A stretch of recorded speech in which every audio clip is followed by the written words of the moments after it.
Listen, we get it. You all have busy lives and there's a ton of information to absorb.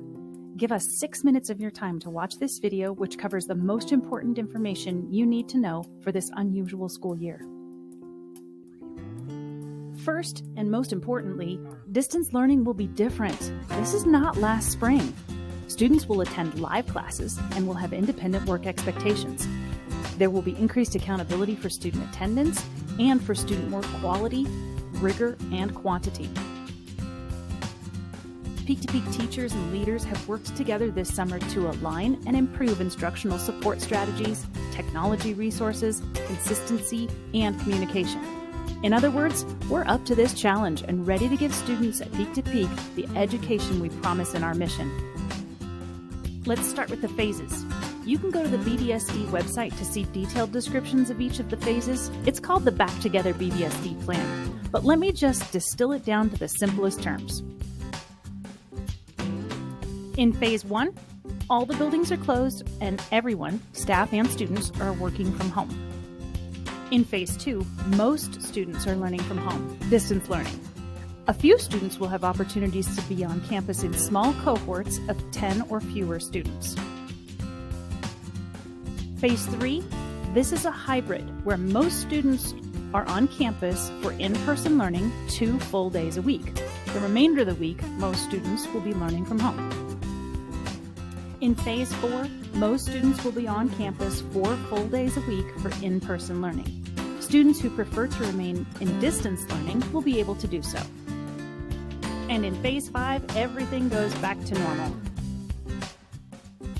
For the 2021 school year, Peak to Peak is starting in Phase 2.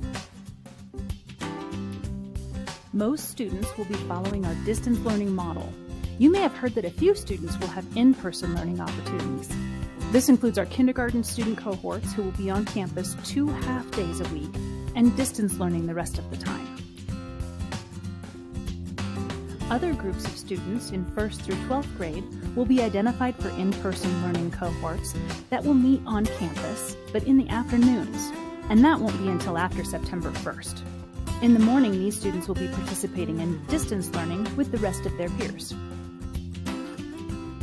So let's take a closer look at that distance learning schedule. There is some vocabulary you will want to know. Synchronous learning is online or distance learning that happens in real time at a scheduled time, such as a Google Meet. These are live sessions happening real time with required attendance.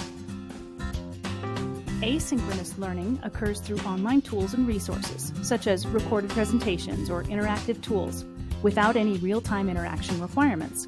Completion of these asynchronous activities does count towards a student's attendance and grade. Every week, teachers will provide a weekly learning plan that will provide a broad roadmap to the week ahead, including a schedule and links to more information. Oh, and those weekly learning plans, teachers will post them on Monday mornings by 8 a.m. for every classroom and every course K-12.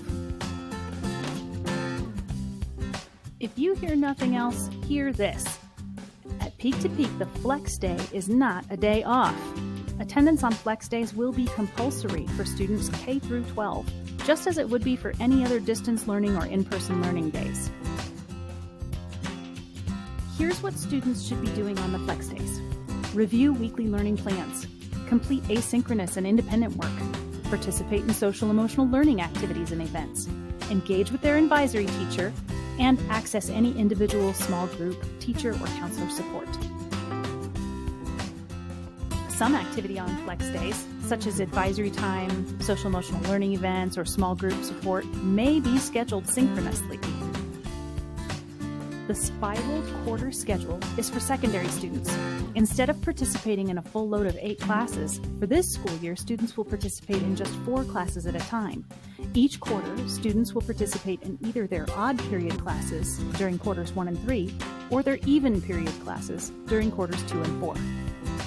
This schedule allows for the most consistency for students, regardless of whether they are distance learning or taking classes in person on campus. Consistency for students is pivotal to their success, and using this spiraled quarter schedule will create that consistency regardless of the phase of 3 introduction. Now that we've explained some of those terms, let's take a look at the schedule. At elementary, students will participate in a variety of live lessons every day before noon. Each day you can expect 30 to 60 minutes of synchronous lessons and an additional 3 to 3.5 hours of asynchronous work to complete on their own. At the secondary level, the Flex Day may also include synchronous lessons, depending on the student, their needs, activities, grade level, etc. So these will vary, but they will also be communicated either directly or through the weekly learning plans. The rest of the week, Tuesday through Friday, students will participate in synchronous class lessons in the morning, with a maximum of 60 minutes per course per day. Each day, students can also expect an additional 3 to 4 hours of asynchronous work to complete. It looks like my 6 minutes are up. You can find these schedules, newly updated school calendars, and answers to literally dozens of frequently asked questions on the 2021 School Year Resource Center website. From the Peak to Peak homepage, just scroll down and click on the Resource Center link. You can also use the URL www.peaktopeak.org/SY20-21. That's school year 2021. If you have any questions at all, you can contact the front office or email p2p.office@bbsd.org, and your question will be routed to the right person. We are here to help. We believe in your students, and we know our teachers will bring their very best this year. We are many Pumas, one community.